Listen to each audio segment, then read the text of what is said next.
E se fosse possível criar uma inteligência artificial que analisasse áudios e imagens para poder ajudar os profissionais de saúde a identificar sentimentos e emoções dentro da fala dos pacientes e assim contribuir para o diagnóstico que vai muito além da doença.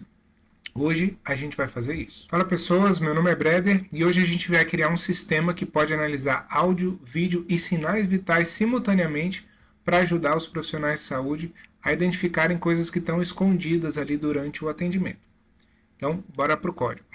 Aqui nossa tela de boas-vindas já no terminal, o projeto rodando, mostrando todas as modalidades de informações que a gente pode subir, a árvore de arquivos, né? E o projeto rodando no Steamlit para a gente ter uma interface interativa para poder subir vídeos e imagens. Essa daqui é a cara do nosso front-end, onde é possível fazer o upload de todos os arquivos para que possa ser feita a análise. E também é por aqui que a gente vai ter um diagnóstico, né, conjunto de tudo que a gente subiu para poder fazer a análise. Aqui foram os modelos usados, tanto modelos, né, os modelos locais. E aqui também está integrado ao projeto o serviço de cloud da Azure. Então, aqui a gente vai passar por isso também. Por exemplo, dá para mostrar ali na cena de um vídeo o modelo definindo o que está ali dentro, que tipo de cena que é. A gente vai passar pelas duas formas aqui, tanto local quanto via cloud, para vocês verem como é que funciona. Bom, o primeiro desafio desse projeto foi criar uma forma de treinar 3 modelos que identificassem sangramentos, expressões faciais e instrumentos cirúrgicos. Então a gente foi atrás de alguns datasets. No RoboFlow Universe tinha alguns bons datasets para fazer esse treinamento. E como é que a gente fez? O de emoções foram mais ou menos 6.500 imagens separadas em 8 classes, para poder identificar cada um desses sentimentos. Já para sangramento, a gente achou um dataset um pouco menor, de 80 imagens, e aí precisamos usar alguns argumentos um pouco mais agressivos para poder utilizar bem essas imagens. E aí é uma classe só, que é se é sangramento ou não.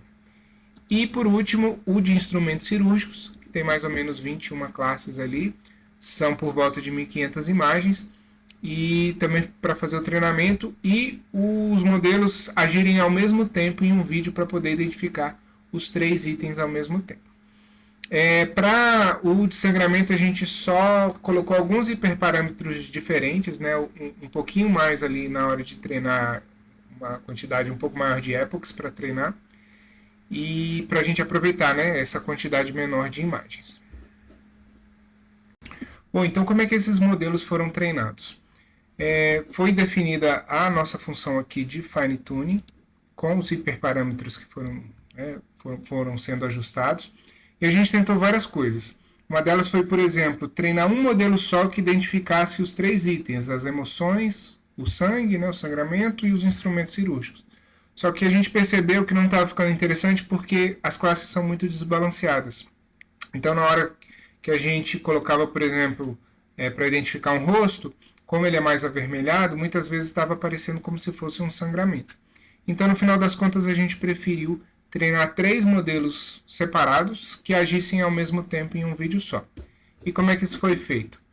A gente, né, fez todas as definições e aí vamos rodar aqui no terminal como é que é feito esse treinamento. Então ele vai no arquivo train e passa os datasets que foram definidos, né?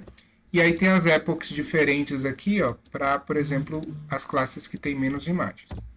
Então na hora que a gente roda, o que ele faz? Ele pega os datasets e começa a fazer o treinamento. Vocês vão ver aqui que ele vai usando, faz uma vez cada epoch, né? E aí vai fazer para os 3. Aqui é um processo bem mais demorado, então eu vou interromper por enquanto, porque a gente já fez esse treinamento anteriormente para poder usar os modelos. Bom, com os modelos treinados, aqui a gente tem o carregamento dos 3 modelos, e logo aqui embaixo o processamento dos frames. E aqui o que esses modelos fazem? Eles iteram os 3 modelos sobre o mesmo frame e cada um é especialista em identificar alguma coisa, né? Dentro das 3 diretrizes que a gente definiu lá no começo. Então vamos ver o modelo funcionando? A gente criou um vídeo lá no Gemini, um vídeo fake mesmo, para a gente poder tentar identificar emoções e alguns itens dentro das cenas, né? Então, eu vou rodar esse comando aqui, que vai abrir o vídeo e vai tentar fazer essa identificação para vocês verem. Então, beleza. Aqui ele abriu o vídeo, ó, e a cada frame ele vai tentando fazer a identificação. Aqui, por exemplo, ele identificou como pinças, né, esses instrumentos. E assim ele vai tentando. Ó. Tenta identificar as emoções. Aqui tenta identificar o que aconteceu. Ó. Que tipo de emoção. Aqui ele identificou como uma emoção feliz. E ele vai passando frame a frame.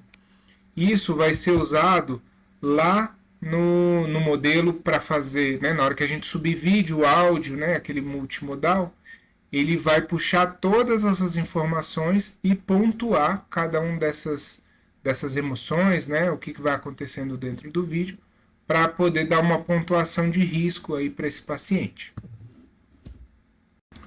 Uma outra implementação também do projeto foi usar o Azure para poder fazer a identificação.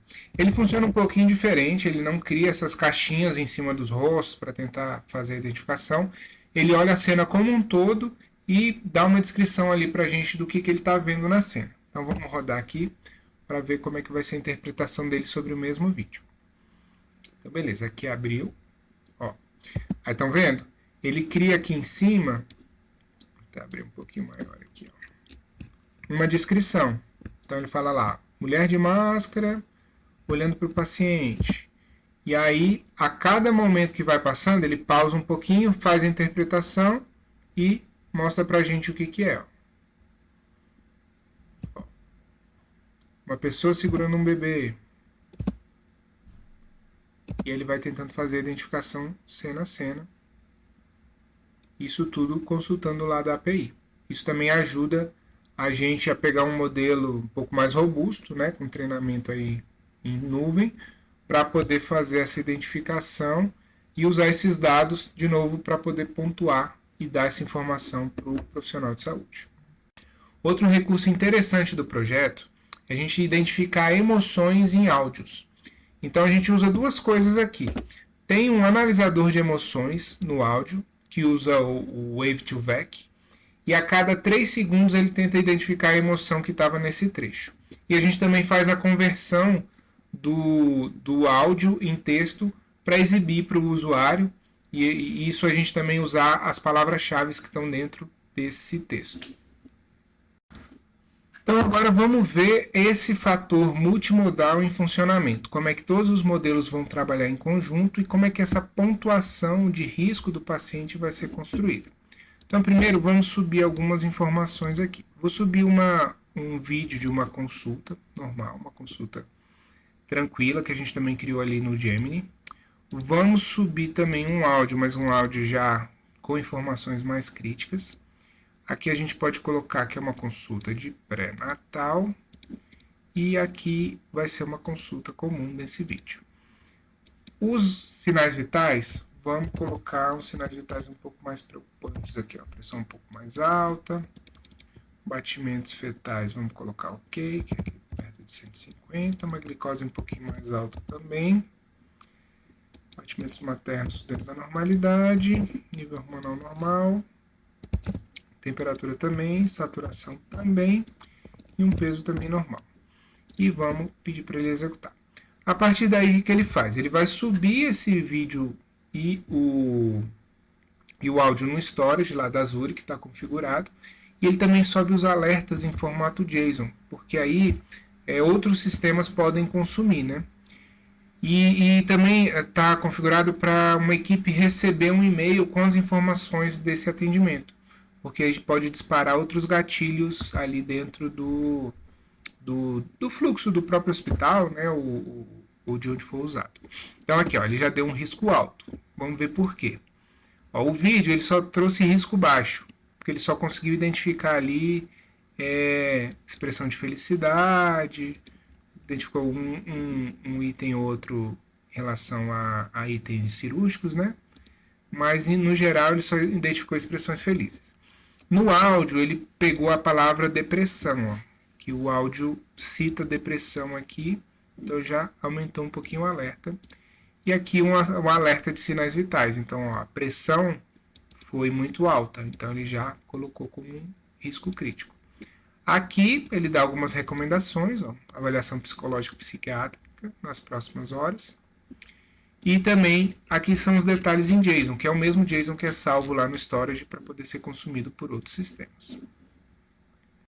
Certo? Lembra que eu falei que tem alguns alertas que são enviados? Ó? Esse aqui é o e-mail que traz qual é o paciente e as informações de risco. Então, foi identificado um risco alto e aqui acaba alertando a equipe que, né, esse paciente precisa de um acompanhamento mais próximo. Isso chega por e-mail para quem a gente definir lá nas configurações.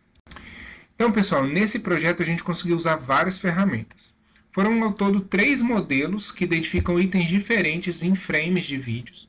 A gente também usou o Azure para identificar a cena como um todo, né, e criar ali uma descrição completa da cena. O Azure Speech e o Whisper para fazer a transcrição do áudio. E também o Wave2Vec para identificar emoções dentro desse áudio. O Z-Score foi usado para a gente definir uma pontuação para os sinais vitais. E também uma função multimodal acaba unificando essas pontuações. Então, 35% da pontuação vem do vídeo, 35% do áudio e 30% para os sinais vitais do paciente e faz esse score unificado. Também chegam alertas por e-mails e esse alerta também é salvo lá no storage para ser consumido por outro serviço e tudo mais. E a interface do Steamlint com barra de progresso ali do vídeo sendo analisado e todas as informações também que foram extraídas dessa função multimodal. Então o código-fonte completo do projeto está aqui na descrição do vídeo, lá no GitHub.